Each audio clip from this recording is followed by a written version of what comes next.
Hello everyone and welcome back to my channel. आज के stocks of the week वाले video में आपका स्वागत है। तो चलिए देखते हैं इस वीक के दो स्टॉक्स ऑफ द वीक कौन से हैं। तो ज्यादा टाइम ना लेते हुए इस वीक का जो पहला स्टॉक ऑफ द वीक है वो है सेरा सैनिटरी वेयर लिमिटेड। इसका जो अभी प्राइस चल रहा है, जब मैं रिकॉर्ड कर रहा हूँ तब ये अराउंड 6700 पे है। ये पिछले वीक की वॉच लिस्ट में था ये स्टॉक मेरे। और अगर आप देखेंगे तो ये वीकली चार्ट से मैं रिवाइज करवा देता हूँ कि मैं जनरली वीकली चार्ट्स पे से पोजीशन लेता हूँ। तो ये 2 3 या 4 महीने लग सकते हैं टारगेट्स आने में। और इसमें टारगेट्स भी बड़े होंगे और स्टॉप लॉसेस भी बड़े हो सकते हैं। तो जैसे कि आप देखेंगे कि इसने बहुत अच्छे से 10 और 30 वीक मूविंग एवरेज के ऊपर ट्रेड कर रहा है ये स्टॉक, वीकली मूविंग एवरेज के ऊपर। और एक अच्छा कंसोलिडेशन भी ये स्टॉक में देखने को मिल रहा है। अगर हम इसके स्टॉप लॉस और टारगेट लेवल्स देखें तो जो इसके स्टॉप लॉस मैंने मार्क किया हुआ है वो है अराउंड 6230 का। और जो इसका फर्स्ट टारगेट मैंने मार्क किया हुआ है वो है अराउंड 7885 का। तो जैसे कि हर वीक हम लोग टेक्निकल्स के साथ फंडामेंटल्स भी देखते हैं, तो अब हम इसके फंडामेंटल्स देखने के लिए screener.in पे जाएंगे। तो जैसे कि आप जानते ही हैं कि ये कंपनी मैन्युफैक्चर सेल और ट्रेड करती है various kinds of building products. तो कंपनी का जो मार्केट कैप है वो है 8730 करोड़ का, स्टॉक पी 35.4 का, इंडस्ट्री पी से थोड़ा ही कम है, R O C 22.4, R O E 18.3, promoter holding 54.4%, debt to equity negligible है 0.05 का, प्राइस टू बुक है 6.49 के, और करंट रेशियो है 1.99 का। तो अच्छे फंडामेंटल्स हैं कंपनी के, बहुत कम कंपटीशन है, पीयर कंपैरिजन में सिर्फ दो और कंपनीज हैं। अब अगर हम इसके FY25 के फिगर्स देखें तो जो कंपनी का सेल्स था वो था 1915 करोड़ रुपए, और ऑपरेटिंग प्रॉफिट था 293 करोड़, जो कि 15% मार्जिन थे। कंपनी के की रेशियोज अगर हम देखें तो कंपनी का जो कंपाउंडेड सेल्स ग्रोथ है लास्ट 10 साल का वो है 9% का, प्रॉफिट ग्रोथ 14% का। स्टॉक ने पिछले साल में करेक्शन दिया है 24% का, लेकिन 10 साल का CAGR देखें तो 13% का है। और रिटर्न ऑन इक्विटी है 18% का। तो अच्छी कंपनी है, फंडामेंटल्स अच्छे हैं, टर्नओवर भी स्टेबल है, ग्रोथ स्टेबल है, और अभी इसने टेक्निकल्स पे कंफर्मेशन दिए हैं। तो ये आपकी वॉच लिस्ट में जरूर होना चाहिए। हम दूसरे स्टॉक की ओर बढ़े उससे पहले कि अभी मार्केट्स बहुत ज्यादा स्टेबल नहीं है। तो आप जो भी ट्रेड कर रहे हैं तो वो कम क्वांटिटी के साथ ट्रेड कीजिए, आपकी जो नॉर्मल क्वांटिटी है उससे। और तो अगर स्टॉप लॉस हिट हो तो आपका कैपिटल वाइप ऑफ ना हो, और स्टॉप लॉस जरूर रखना है। जो आज का दूसरा स्टॉक ऑफ द वीक है वो है ELGI इक्विपमेंट्स लिमिटेड। तो ये कंपनी ने भी अच्छा ब्रेकआउट दिया है एक बेस के बाद, पुराने बेस के बाद। दूसरा कि ये 10 वीक और 30 वीक मूविंग एवरेज के ऊपर ट्रेड कर रहा है इस वीक में, और एक अच्छा सेटअप दिख रहा है कंपनी में।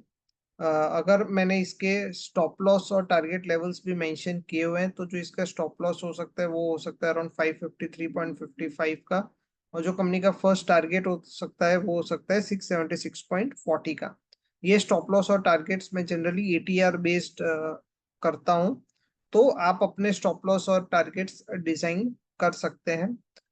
अब अगर हम इसके फिनेंशियल्स देखें तो कंपनी का जो मार्केट कैप है वो है 19,000 करोड़ के पास, stock P 54.3, ROC 21.9%, ROE 20.1%, promoter holding है 31.2% के, debt to equity 0.31, current ratio 2.07, pledge percentage भी ऑफ 0.67%। कंपनी क्या करती है, तो ये एयर कंप्रेसर्स मैन्युफैक्चर और सप्लाई करती है। और company air compressor manufacturer globally 6th largest है, और इंडिया की सेकंड लार्जेस्ट कंपनी है। तो बिजनेस कंपनी का अच्छा है। अब अगर इसके फिनेंशियल्स देखते हैं तो कंपनी का जो लास्ट ईयर का टर्नओवर था वो था 3510 करोड़ रुपए और ऑपरेटिंग प्रॉफिट मार्जिन 15% के साथ ऑपरेटिंग प्रॉफिट था 529 करोड़ और प्रॉफिट आफ्टर टैक्स था 350 करोड़।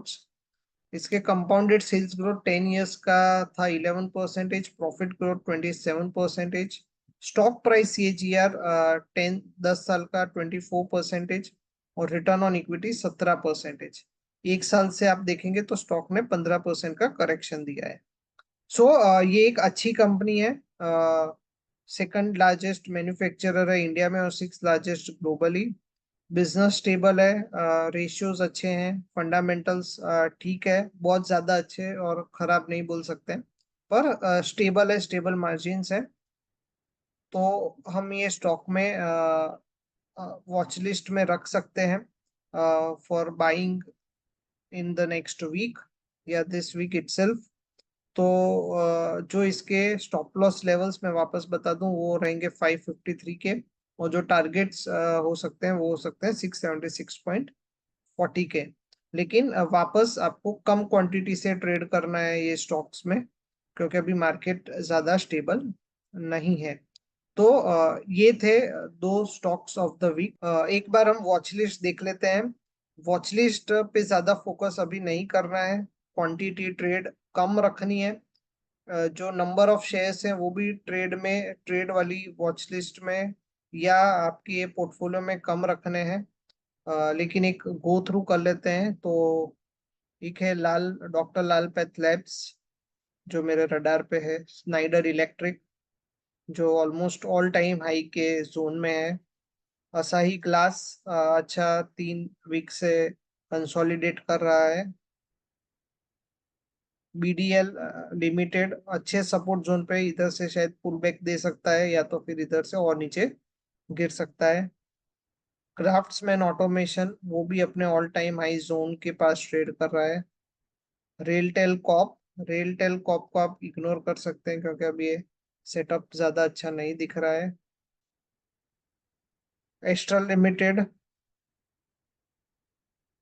अडानी एंटरप्राइज भी एक बहुत ही नैरो रेंज में कंसोलिडेट कर रहा है। अगर यहाँ से अच्छा 4-5-6% का ब्रेकआउट आता है तो शायद अगला हाई और नए हाई की तरफ जा सकता है ये स्टॉक।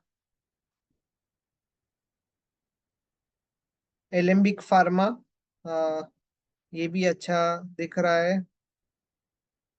क्रेडिट एक्सेस ग्रामीण ये मेरे 1 या 2 वीक से वॉच लिस्ट में है। अच्छा सेटअप दिख रहा है और ये दिख रहा है कि ये 1500 के आसपास जाते हुए दिख रहा है। Indus towers, Polycab India, GK Lakshmi cement, UTI AMC, fine Organics, SKF India, ये शायद मैंने ऑलरेडी ये शेयर सजेस्ट कर दिया है। तो बस इस वीक के लिए इतना ही।